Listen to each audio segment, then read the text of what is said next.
جوڑوں کے درد، سوجن اور ورم کے لیے، اور خاص طور پر جب جوڑ سخت ہو چکے ہوں اور اس میں رطوبات رک کر جم گئی ہوں، وجع المفاصل کی انتہائی اور آخری سٹیج میں یہ نسخہ میں استعمال کراتا ہوں، اور یہ نسخہ میں آپ کی نظر کر رہا ہوں۔ بڑا سادہ سا نسخہ ہے، اس کے استعمال سے انشاءاللہ تعالی گینٹیا میں، جوڑوں کے درد میں، جوڑوں کے اکڑنے میں بہت بہتری آئے گی۔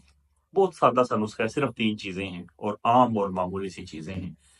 آپ نے ایسا کرنا ہے کہ 2 تولے سکمونیا ولیتی لینا ہے، اور 3 تولے سرنجا شیری لینا ہے، اور 3 تولے ہی جلابا گنڈی لینا ہے۔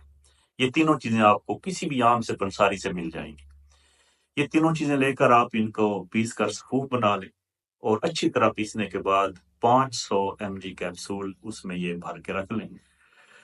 ایک کیپسول صبح و شام نیم گرم پانی